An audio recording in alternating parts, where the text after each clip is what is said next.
विरोधी पक्षनेते. सभापती महोदय, एका मुद्द्याकडे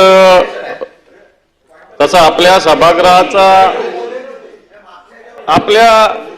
आपल्या सभागृहाचा जरी मुद्दा नसला तरी राज्याचं मंत्रिमंडळ या विषयानं संबंधित विषय आहे. राज्याचे एक मंत्री असणारे कृषी मंत्री यांना शोक प्रस्ताव आहे. नाही, मी शोक प्रस्तावाच्या आधी मी बोलू द्यायची विनंती केली आपल्याला. मला खुलासा मागतो मी सभागृहाकडून. विनंती जरी केली असली सभापती महोदय, माझा परंतु जास्त आग्रह नाही. अधिवेशनाच्या पहिल्या दिवशी सभापती महोदय, विधानसभेच्या सदस्याच्या संदर्भामधला विषय आहे तो खालच्या सभागृहात होईल ना, माझा जास्त आणि आग्रह आपल्याला नाहीये. बोलायचं असल्यास उद्या बोलता येईल. सभागृहाच्या नेत्यांनी खुलासा केला तरी चालेल. माझं म्हणणं असं आहे की एक मंत्री, कृषी मंत्री, माननीय विरोधी पक्षनेते, आपल्याला हा प्रस्ताव एका मंत्र्याला शिक्षा झालेली मांडता आहे येईल. आणि या शिक्षेला कोणत्याही प्रकारची स्थगिती आतापर्यंत नाही. 2 वर्षाची शिक्षा झालेली आहे. तर सरकारची याच्यात भूमिका काय? सरकारची याच्यात भूमिका काय? जरा सभागृहाने सरकारने जर पाहिजे होता. आपण मी शोक प्रस्तावानंतर बोलता येणार नाही म्हणून मी आपली परवानगी मागितलेली आहे. परंतु एका मंत्र्याला शिक्षा झालेली. सभापती महोदय, विरोधी पक्षनेते, आपण जो प्रस्ताव मांडला आहे ते विधानसभेत आपण जी काही सूचना किंवा जी काही इन्फॉर्मेशन आपण सभागृहाला ज्ञात करून देत आहात ते सन्माननीय सदस्य आणि मंत्री खालच्या सभागृहाचे आहे. तो विषय खालच्या सभागृहात येईल आणि त्यानंतर आपल्याला देखील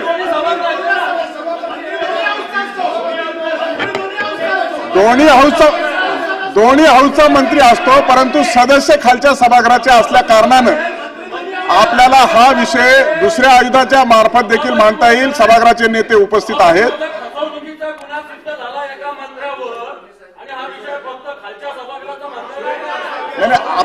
आपल्याला शोक प्रस्ताव आहे.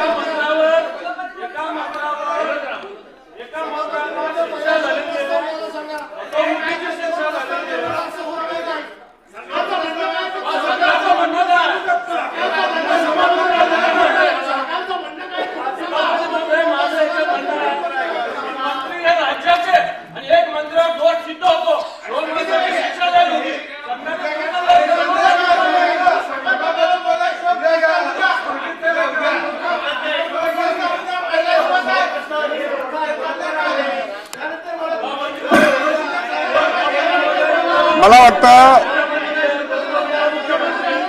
माननीय विरोधी पक्षनेते, मला असं वाटतं की शोक प्रस्ताव आहे आणि शोक प्रस्तावामध्ये देशाचे पंतप्रधान माननीय मनमोहन सिंगच्या संदर्भात आणि आपल्याही सभागृहाचे सदस्य आहेत.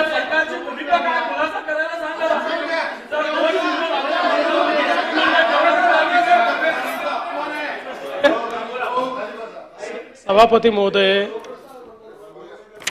खरं म्हणजे देशाचे माजी पंतप्रधान आणि ज्येष्ठ नेते या देशामध्ये ज्यांनी मोठ्या प्रमाणात आर्थिक सुधारणा केल्या अशा मनमोहन सिंगजींच्या शोक प्रस्तावाच्या दिवशी असा गोंधळ होईल असं वाटलं नव्हतं.